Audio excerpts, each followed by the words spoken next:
ஆன்மீக பரிகார நேயர்கள் அனைவருக்கும் அன்பான வணக்கங்கள். இன்னைக்கு நான் பிரணவ வாஸ்து நிபுணர் சிவகு சத்யசீலன் சாரை தான் சந்திக்க வந்திருக்கேன். வணக்கம் சார். ஸ்ரீ குருப்பியோ நமஹா, ஸ்ரீ மாத்ரே நமஹா, ஓம் அகதீசாயி நமஹா.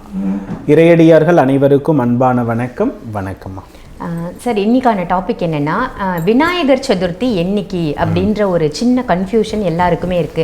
அதாவது 6ஆம் தேதியா அல்லது 7ஆம் தேதியா, என்னைக்கு விநாயகர் சதுர்த்தி, விநாயகர் சதுர்த்தியோட சிறப்புகள் என்ன, எப்படி வழிபாடு செய்வது? ஓகேம்மா. பொதுவாக ஒரு விஷயத்தை நம்ம நல்லா கவனித்து பார்க்கணுமா, ஆடி மாதம் பூர நட்சத்திரத்தில் அம்பிகைக்கு வளையலணி விழா, அவளுடைய முதல் குழந்தை தான் வந்து பார்த்தீங்கன்னா விநாயகர்.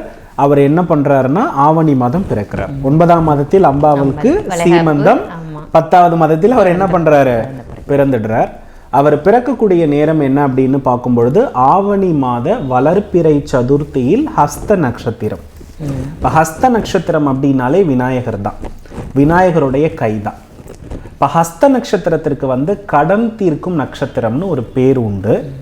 இன்னும் ஒன்று வந்து பார்த்தீங்க அப்படின்னா நில ராசியில் இருக்கக்கூடிய சந்திரனுடைய நட்சத்திரமாக வருகிறது. அந்த நில ராசி எத்தனையாவது ராசினா காலபுருஷ தத்துவத்துக்கு 6வதுக்குரிய ராசி. இப்போ கன்னி ராசியில தான் ஹஸ்த நட்சத்திரம் இருக்கு. அந்த கன்னி ராசி வந்து ஒரு நிலத்தத்துவத்தை குறிக்கக்கூடியது. அதில் இருக்கக்கூடிய சந்திரன் வந்து பார்த்தீங்க அப்படின்னா அஸ்த நட்சத்திரத்திற்கு உரியவர். இது வந்து பார்த்தீங்கன்னா வயல்வெளியும் நீர்நிலையும் குறிக்கக்கூடிய இடம். களிமண், நீரை அதிகமாக தேக்கி வைக்கக்கூடிய களிமண் உள்ள ஒரு இடம் அப்படின்னு இது சொல்லப்படுது. ஸோ இந்த கடனாலும் அதே போல வந்து பார்த்தீங்கன்னா நிலவசியம் இல்லாதவர்கள், நிலத்துக்குள்ள இருக்கக்கூடிய தங்கம் வெள்ளி வைரம் இது சம்பந்தப்பட்ட பொருள் வசியம் இல்லாதவர்கள் இந்த ஹஸ்த நட்சத்திரத்தில் விநாயக பெருமானை ஆவணி மாதத்தில் வழிபட அவர்களுக்கு பொருள் செல்வம் மிகப்பெரிய அளவில் இருக்கும் என்று நம்பிக்கை. ஏன்னா சூரிய பகவான் ஆட்சி பெற்று அதற்கு 2வது கட்டத்திலேயே சந்திரன் இருக்கிறது வந்து மிகப்பெரிய தனயோகம்னு சொல்லப்படுது. அப்போ இந்த விநாயகர் சதுர்த்தி நாள் இந்த காம்பினேட்ல தான் இத்தனை வருட காலமாக வந்துகிட்டு இருந்தது. ஆனா காலங்களுடைய மாறுதல் கிட்டத்தட்ட ஒரு 5 வருட காலமாகவே மாறி மாறி தான் வருது, ஒன்றாக வரல. அப்ப என்னன்னா நாம வந்து ஒன்று சதுர்த்தி திதியோடு ஹஸ்த நட்சத்திரம் இருக்கணும், இல்லைன்னா சதுர்த்தி திதியாவது இருக்கணும். அப்படி பார்க்கும் பொழுது வெள்ளிக்கிழமை வந்து பார்த்தீங்கன்னா கிட்டத்தட்ட ஒரு 1:30க்கு பிறகு என்ன ஆகுதுன்னா சதுர்த்தி திதி வருகிறது. ஆனால் நட்சத்திரம் வந்து வெள்ளிக்கிழமையில சித்திரை தான் இருக்கிறது. காலையிலே ஹஸ்தம் வந்து முடிஞ்சிடுது. அதுக்கப்புறம் சனிக்கிழமை நம்ம எடுத்து பார்த்தோம் அப்படின்னா காலையில நமக்கு வந்து பார்த்தீங்கன்னா சதுர்த்தி திதி முழுமையாக இருக்கிறது. ஆனால் சனிக்கிழமையில சித்திரை நட்சத்திரம் வந்து வரதை வந்து நம்ம என்ன சொல்லுவோம்னா மரண யோகம்னு சொல்லுவோம். அதனால அந்த சித்திரை நட்சத்திரம் கிட்டத்தட்ட நம்ம கவனிச்சு பார்த்தோம்னா 11 மணி வரையுமே மரண யோகமாகத்தான் இருக்கிறது. அது வரையுமே அந்த நட்சத்திரத்தினுடைய தாக்கமும் இருக்கிறது. அப்புறம் சதுர்த்தி திதி வந்து பார்த்தீங்கன்னா 3:30 மணியோட முடிஞ்சிடுது. சனிக்கிழமை 3:30 மணியோட முடிஞ்சிடுது. இப்போ சனிக்கிழமையில காலையில மரண யோகம், 3:30க்கு மேல வந்து என்ன ஆகுதுன்னா சதுர்த்தி திதியே இல்லை. அப்ப என்னன்னா நாம அந்த நேர காலத்தை பார்த்து விநாயகர் சதுர்த்தி வழிபடுவது என்பது கிடையாது. நம்ம ஆனால் எப்படி வேணாலும் வழிபடலாம். ஆனால் அந்த மரணயோகத்தன்மை இருக்கும் பொழுது நம்ம ஒரு ஜோதிட அடிப்படையில் நம்ம நல்லா மாறுறதுக்கும் கடன் அடைக்கிறதுக்கும் நம்ம நல்ல விஷயத்தை பார்ப்போம் இல்லையா? அதனால கொஞ்சம் நல்ல நேரத்தை பார்த்து நம்ம முதல்ல வழிபாடு பண்ணி நம்ம அந்த முகூர்த்த காலகட்டம் என்பதே பஞ்சபூதம் ஒடுங்குற டைம் தான். இதுல ஏதாவது ஒண்ணு மாறுபட்டு இருந்தாலே ஒரு பூதம் பாதிக்கப்படும். அப்ப நம்ம வைக்கிற பிரேயர் வந்து அந்த அளவுக்கு ஒரு பெருசா அமையாது என்பது ஜோதிட விதியினுடைய யதார்த்தம், பஞ்சாங்க கணக்கினுடைய யதார்த்தம். அதனால நான் என்னுடைய தனிப்பட்ட கணிப்பின் அடிப்படையில் என்னுடைய மாணவர்களுக்கு, நம்ம ஆன்மீக பரிகார ஃபாலோவர்ஸ்க்கு சொல்ற விஷயம் என்னன்னா, வெள்ளிக்கிழமையே என்ன பண்ணிடுங்கன்னா விநாயகர் சதுர்த்தியை வழிபட்டு முடித்து விடுங்கள்னு நான் சொல்ல வரேன். அதாவது வெள்ளிக்கிழமை மாலை, வெள்ளிக்கிழமையில மாலை நேரத்துல. ஏன்னா சனிக்கிழமை மாலை சதுர்த்தி திதி கிடையாது. ஆனா வெள்ளிக்கிழமை வந்து சதுர்த்தி திதி மாலை நேரத்துல இருக்கிறது. அது முழு நாள் வந்து அமிர்த யுகம் கூடிய அடிப்படையிலும் இருக்கிறது. ஒரு நல்ல நாளாகவும் இருக்கிறதுனால வெள்ளிக்கிழமை மாலையிலேயே ஒரு குறிப்பிட்ட நேரத்தில் விநாயகரை வீட்டில் உருவாக்கினாலும் சரி அல்லது வாங்கிட்டு வந்தாலும் சரி, என்னை பொறுத்தளவில் இதற்கு களிமண் விநாயகர் தான், வேற எந்த மெட்டல் விநாயகரும் கிடையாது. விநாயகர் சதுர்த்தினாலே களிமண் விநாயகர் தான். கண்டிப்பா நம்ம கரைக்கணும், கரைத்தா மட்டும்தான் நம்ம கடன் தீரும். அதை முதல்ல நம்ம நல்லா அடிப்படையில் புரிந்துக்கணும்.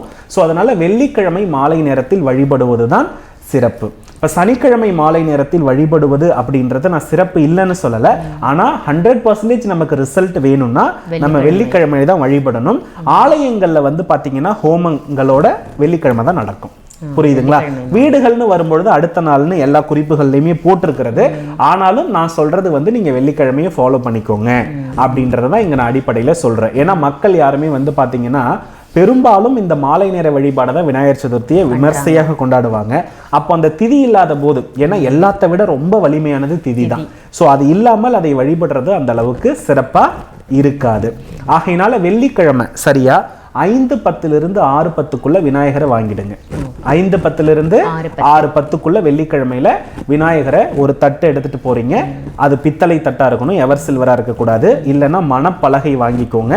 அதை எடுத்துட்டு போயிட்டு களிமண் விநாயகரை வாங்கிக்கணும். வாங்கும் பொழுது எந்த கடையிலிருந்து நீங்க வாங்குறீங்களோ, அது ஆணாக இருந்தாலும் சரி பெண்ணாக இருந்தாலும் சரி, அவர்களுக்கு தாம்பூலத்தில் நம்ம வந்து வெத்தலை பாக்கு ஸ்வீட் இதை வச்சு நம்ம வந்து விநாயகர் வாங்கக்கூடிய காசுக்கான விஷயத்தை காணிக்கையா கொடுத்துட்டு அதை வாங்கிட்டு வர்றது ரொம்ப நல்லது. அந்த ஃபர்ஸ்ட் ஸ்டெப் கடைக்காரருக்கு அதை நம்ம கொடுக்கும் பொழுது ஃபர்ஸ்ட் ஸ்டெப்லேயே நமக்கு கடன் நிவர்த்தி. ஃபர்ஸ்ட் ஸ்டெப்ல என்ன ஆயிடுது? கடன் நிவர்த்தி ஆகிடுது. அந்த தாம்பூலம் வச்சு கொடுத்தாலே அவங்களுக்கு 6ஆம் இடம் வந்து கேன்சல்மா. நான் கவனிப்பேன், என்ன ஜாதகம் பார்க்க வராங்க இல்லையா, இந்த நோட்டு மேல வைக்கிறாங்களா இல்ல தாம்பூலம் எல்லாம் வச்சு அந்த நோட்டை வச்சு கொடுக்கும் பொழுதே நான் முடிவு பண்ணிடுவேன் இவங்களுக்கு பரிகாரம் சக்சஸ்ன்னு. நிறைய பேர் வந்து தாம்பூலத்தை நோட்டுக்கு அடியில வைப்பாங்க, பொருளை வந்து பிரிக்காம அப்படியே கவரோட கட்டி கட்டி வச்சு கொடுப்பாங்க. இவங்களுக்கு வந்து பரிகாரம் சக்சஸ் ஆகாது. பொருளை வாங்கிட்டு வந்தாலுமே அதை பிரிச்சு வைக்கல, அந்த தாம்பூலத்தை வந்து பாக்கோட இணைச்சி வைக்காம ஒரு முறையான தன்மையில, எனக்குன்னு கிடையாது எங்கேயுமே சரி, இப்போ கோவில்லையும் அது மாதிரி தான் மொத்தமா கொண்டு போய் பையோட கொடுப்பாங்க. அப்படி இருக்கக்கூடாது. அது ஒரு தட்டுல அழகா பரப்பி அதுக்குரிய விஷயங்கள் எல்லாம் அழகா கொடுக்கும் பொழுதுதான் அதற்கு முழு பலன். ஏன்னா வெத்தலையை வச்சே நம்ம பிரசன்னம் சொல்லிடலாம், அது கிழிந்து இருக்கிறது காம்பு இருக்கிறது இதை வச்சு நம்ம சொல்ல முடியும். அப்ப என்னன்னா ஒருத்தருக்கு நம்ம தாம்பூலம் கொடுக்கறோம்னாலே நமக்கு 6ஆம் இடம் வந்து குறையுதுன்னு அர்த்தம், முன்னூறு வினை குறையுதுன்னு அர்த்தம், நம்ம போன ஜென்மத்துல பண்ண கெட்டதெல்லாம் குறையுதுன்னு அர்த்தம். அப்போ எந்த ஒரு செயல் நம்ம புதுசா தொடங்கினாலும், அது ஒரு பொருள் வாங்குறதா இருக்கட்டும், ஒரு நம்ம தெய்வம் வாங்குறதா இருக்கட்டும், அந்த தாம்பூலத்தை கொடுத்து நம்ம வாங்கும் பொழுது அந்த தெய்வம் வந்ததற்கு பிறகு நம்ம பிரார்த்தனை நிறைவேறும்னு அர்த்தம். இல்லைன்னா அதுலேயும் நிறைய தடங்கல்கள் வரும்னு அர்த்தம். அப்போ அந்த தாம்பூலத்தை கொடுக்கும் பொழுது அந்த 6ஆம் இடம் வந்து சரியாகும். ஏன்னா 6ஆம் இடத்திற்குரிய விஷயம் நீங்கிறதுக்கு தான் விநாயகர் வழிபாடு. புரியுதுங்களா? அப்போ அதை வாங்கிட்டு வரோம். வெளியில வந்து களிமண்ணில் தான் செஞ்சுருப்பாங்க, அதனால அதோடைய நீர்த்தன்மை எப்போதுமே இருக்கும். நல்லா ஒரு டம்ளர் பாலால் அபிஷேகம் பண்ணிட்டு வீட்டுக்குள்ளே கொண்டு வந்துடலாம். கொண்டு வந்து நம்ம என்ன பண்ணிடணும்னா சந்தனம் குங்குமம் அஷ்டகந்தம்னு கடையில் கிடைக்கும், அந்த சந்தனத்தை நம்ம பேஸ்ட் பண்ணலாம். இல்லை நம்ம பச்சை கற்பூரம் ஏலக்காயெல்லாம் போட்டு சந்தனத்தை எப்படி அரைக்கணும்னு சொல்லியிருந்தோம் இல்லையா, அது மாதிரியும் மக்கள் வந்து என்ன பண்ணிக்கலாம்னா யூஸ் பண்ணிக்கலாம்.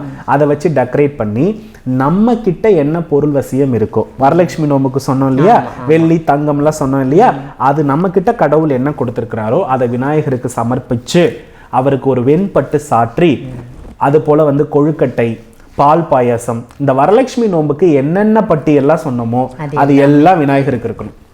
அது எல்லாமே என்ன இருக்கணும்? விநாயகருக்கு இருக்கணும். அந்த மாதிரி அந்த விநாயகருக்கு முன்னாடி இருக்கக்கூடிய தின்பண்டங்களுக்கு குறைவே இருக்கக்கூடாது. இந்த தின்பண்டங்கள் எல்லாம் வைத்து சரியாக வெள்ளிக்கிழமை இரவு 8 to 8:30 நீங்கள் என்ன பண்ணிடணும்னா விநாயகருக்கு ஒரு 108 அருகம்புல் அர்ச்சனை பண்ணுறதுக்கு ஒரு 5 நிமிஷம் தான் ஆகும். அர்ச்சனை பண்ணிவிட்டு நெய்வேத்தியம் பண்ணிவிட்டு தேங்காய் உடைச்சிட்டு தீபாராதனை காண்பித்து வீட்டில் அனைவருமே விழுந்து வணங்கிட்டு அந்த பொருட்களை சிறு சிறு குழந்தைகளுக்கு, விநாயகர் வந்து குழந்தைகளோடைய விரும்பி, அதனால் குழந்தைகளுக்கு நீங்கள் அந்த பொருளெல்லாம் கொடுக்கும் பொழுது அந்த விநாயகர் சதுர்த்தியில் இந்த குழந்தைகளுக்கு கொடுத்த உணவும் இல்லாதவர்களுக்கு நீங்கள் கொடுக்கக்கூடிய சாப்பாடும் அவங்க வயிற்றில் செரித்து நம் கர்ம கடன் தீருதுன்னு அர்த்தம். இப்போ திருப்பதி பெரும்பாலும் வளர்ந்ததுக்கு காரணமே அங்கே இருக்கிற அன்னதானம் தான். கோவிலை விட அன்னதான கூடம் தான் திருப்பதியில பெருசு. புரியுறதா? இதனுடைய அர்த்தமே என்னன்னா, நம்ம எத்தனை பேருக்கு சாப்பாடு போடுறோமோ அவங்க நமக்கு கடன்பட்டவர்கள் ஆயிடுவாங்க, அவங்க திருப்பி அதை செலுத்துற வரை. அதனால அந்த புண்ணியங்கள், ராகு அப்படின்றது வந்து வாய் தான். ராகு என்பது என்ன? வாய். ராகுவும் கேதுவும் நீச்சம் அடையணும்னா இன்னொருத்தவங்க வாயில நம்ம சாப்பாடு போட்டுக்கிட்டே இருக்கணும். அப்போ அந்த சாப்பாடு கொடுக்கறதும் நம்ம தெய்வத்துக்கு படைச்ச நெய்வேத்தியத்துடைய இனிப்பு பொருளை கொடுக்கறதும் அவ்வளவு பணவசியம். அவ்வளவு பணவசியம். நான் ஏற்கனவே நம்ம முன்னாடி பதிவுல சொல்லியிருக்கோம், நம்ம வீட்டு தின்பண்டம் முழுக்க விநாயகர் கிட்ட தான் இருக்கும்னு. அது போல யார் ஒருவர் வந்து விநாயகரை வந்து தின்பண்டங்கள் வைத்து எளிமையாக ஒரு விஷயத்தை கேட்கிறார்களோ அவருக்கு விநாயகர் வந்து நன்மையே கொடுப்பார். அப்ப என்னன்னா தடைகளை நீக்குபவர் யாரு? விநாயகர். அதனாலதான் அவர் 6ஆம் இடம் தான் தடையை குறிக்கும். அந்த ராசியிலேயே உதித்து நமக்கு நன்மையை செய்திருக்கிறார். விநாயகருடைய மறுகிரகம் யாருன்னா கேதுன்னு சொல்லுவோம். கேதுனாலே நார், சடை, முடி. இது போல இருக்கிறது எதுனா தேங்காய். நீங்க கவனிச்சு பார்த்தா தெரியும், தேங்காய்க்குள்ள என்ன இருக்கும்னா நீர் இருக்கும். சோ கேது சந்திரன் இது வந்து விருச்சிக ராசி கான்செப்ட். இது 8ஆம் இடம். இதுதான் மிகப்பெரிய தடை, இதுதான் மிகப்பெரிய முன்ஜென்ம சாபம். அதை உடைக்கும் போது 8ஆம் இடமே நமக்கு என்ன ஆயிடுதுன்னா கிளியர் ஆயிடுதுன்னு அர்த்தம். அதாவது சிதறு தேங்காய் உடைக்கிறது. அப்ப என்னன்னா விநாயகர் சதுர்த்தி அன்னைக்கு கண்டிப்பா விநாயகருக்கு நீங்க சிதறு தேங்காய் உடைக்கணும். இதை நீங்க விநாயகர் வாங்கிட்டு வந்து உடைச்சாலும் சரி, இல்ல கோவிலுக்கு போய் உடைச்சாலும் சரி, கண்டிப்பா நீங்க சிதறு தேங்காய் உடைச்சிட்டீங்கன்னா அந்த வருடம் முழுக்க உங்களுக்கு கடன் இல்லைன்றது தான் அர்த்தம். என்னைக்கு நீங்க சிதறு தேங்காய் உடைக்கிறீங்களோ இல்லையோ, விநாயகர் சதுர்த்தி அன்னைக்கு என்ன பண்ணி ஆகணும்? உடைத்தாகணும். எண்ணிக்கை இருக்கா சார்? நம்மளுடைய வயதுக்கு தகுந்த வரை, நமக்கு எத்தனை வயதோ அத்தனை சிதறு தேங்காய் உடைக்கலாம். இல்லையா 54, 108 இந்த எண்ணிக்கையில உடைக்கலாம். இது ரொம்ப பெரிய வசியம். ஆனா உடைத்த தேங்காயை பொறுக்கிட்டு வரப்படாது. அங்க மற்றவர்கள் யார் வேணாலும் எடுத்துக்கிட்டோம், உடைத்தவர்களே என்ன பண்ணக்கூடாதுன்னா அதை எடுக்கக்கூடாது. நமக்கு ரொம்ப தடையா இருக்கு, ரொம்ப ஸ்தம்பித்த மனநிலையில இருக்கிறோம்னா அப்பவும் நம்ம வந்து எந்த நாளா இருந்தாலும் பரவாயில்ல, விநாயகருக்கு போய் சிதறு தேங்காய் உடைச்சா நம்ம தடையெல்லாம் நீங்கிடும். ஆகையினால இந்த விநாயகர் சதுர்த்தியை கரெக்டா வெள்ளிக்கிழமை சுக்கிரஹோரையில 8 to 8:30 வணங்கி முடிச்சுட்டு இனிப்பு பதார்த்தங்களோடு விநாயகருக்கு நன்றி சொல்லி குடும்பத்தோடு வழிபட்டு உண்ண நன்மை அளிக்கும். இதுல இன்னும் ஒரு படி மேல போயிட்டு நம்ம என்ன சொல்லலாம்னா, ஒரு மணப்பலகை எடுத்துக்கிறீங்க, அதுல மஞ்சள் தடவிக்கிறீங்க, மாக்கோலம் இருக்கு இல்லையா, அந்த மாக்கோலத்துல க்ளீம் அப்படின்னு ஒரு கட்டம் போட்டு எழுதுறீங்க. இது வந்து சௌந்தரிய லகரியுடைய 7வது ஸ்லோகத்துக்குரிய எந்திரம். அதை எழுதி அந்த விநாயகரையும் சேர்த்து வழிபட்டா சக்தி அதிகம். அதனால அந்த க்ளீம் அப்படின்ற விஷயத்துக்கும் க்ளீம் அப்படின்ற மந்திரத்திற்கும் ரொம்ப கடன் நீக்கிற சக்தி அதிகம். அதனால இதை ஃபாலோ பண்ணாலே விநாயகர் சதுர்த்தி மிக பிரம்மாண்டமா இருக்குமா. இதுல இன்னொரு மிக முக்கியமான கான்செப்ட், வெள்ளிக்கிழமை நம்ம வழிபட்டுட்டு சனிக்கிழமை காலை, மதியம், இரவு கண்டிப்பா அவருக்கு நைவேத்தியம் வைக்கணும். அது போல ஞாயிற்றுக்கிழமை காலையிலையும் ஏதாவது வைக்கணும். ஞாயிற்றுக்கிழமை மதியத்துக்கு வச்சுட்டு அதுக்கப்புறம் விநாயகரை நீங்க கரைக்கிறதுக்கு எடுத்தா போதுமானது. அந்த விநாயகர் நம் கர்ம கடனை அத்தனையுமே வாங்கி வச்சிருப்பார். ஏன்னா களிமண் என்னைக்குமே நீரை தேக்கி வைக்கும் இல்லையா, அதுதான் நிலமும் நீரும் வசியம். நம்ம உடம்பும் நிலமும் நீரும் தான். அதை நீர்லயே கொண்டு சேர்க்கிறப்போ நம்மளுடைய கடன் அத்தனையும் நம்மை விட்டு நீங்கும் என்று அர்த்தம். புரியுதுங்களா? நான் முன்னாடியே சொல்லியிருப்பேன், செந்தூரத்தை ஓடுகிற நீர்ல விடுங்க நல்லது நடக்கும்னு சொல்லியிருப்பேன். கிட்டத்தட்ட ரெண்டுமே ஒண்ணுதான். செந்தூரம் என்பது கேது, விநாயகர் என்பது கேது. அதை நீர்ல போடும் பொழுது கண்டிப்பா நமக்கு கடன் இருக்கவே இருக்காது. அதனால களிமண் விநாயகர் வாங்கி அதை 3 நாள் கொலு வைத்து, 3 நாள் தான் அதிகபட்சம் களிமண்ணுக்கு, இல்லைன்னா அதோடைய நீர்த்தன்மை வந்து காஞ்சி போயிடும். அதை கொண்டு போய் ஓடுகிற நீர்ல, அதாவது கடல் என்பது அசைகிற நீர், நான் சொல்றது ஓடுகிற நீர், அதுல போய் நீங்க கரைக்கும் பொழுது ரொம்ப நல்லா இருப்பீங்க. இல்ல சார் நாங்க ஃபாரின் அங்க ஓடுகிறதெல்லாம் இல்லை அப்படின்னா உங்க வீட்லயே ஒரு பக்கெட்ல விநாயகரை கரைச்சிட்டு அதை நீங்க வந்து பூச்செடிகள் வச்சிருப்பீங்க இல்லையா, அதுல விட்டாலும் ஓகே. இதை பண்ணினா பெஸ்டான ரிசல்ட் இருக்குமா. அடுத்த வருடம் விநாயகர் சதுர்த்தி வரும்போது நீங்க கடனே இல்லாம ஒரு நிறைவான பண வளத்தோடு இருக்கிறத கண் கூட பார்ப்பீங்க. நிச்சயமா ரொம்ப ஒரு அருமையான தகவல் கொடுத்தீங்க. விநாயகர் சதுர்த்திக்கு என்னைக்குன்ற கன்ஃபியூஷனும் தீர்ந்தது. இப்போ நீங்க சொன்ன பதில்ல அருமையான தகவல் சார். நல்லதுமா. வெற்றிவேல் முருகா. குருஜியை சந்திக்கணும்னு நினைக்கிற யாராக இருந்தாலும் வீடியோவில் தெரிகிற நம்பருக்கு கால் பண்ணி அப்பாயின்மெண்ட் வாங்கி சென்னையில் குருஜியை சந்திக்கலாம். ஆன்மீக பரிகாரம் இந்த சேனலில் தினம் தினம் அற்புதமான ஆன்மீக விஷயங்கள் உங்களுக்காக எடுத்துகிட்டு வந்துட்டுருக்கோம். ஸோ எல்லாருமே இந்த சேனலை லைக் பண்ணி, ஷேர் பண்ணி, சப்ஸ்கிரைப் பண்ணி வச்சுக்கோங்க. வேறு ஒரு நல்ல பதிவில் உங்கள் எல்லாரையும் சந்திக்கின்றேன். நன்றி, வணக்கம்.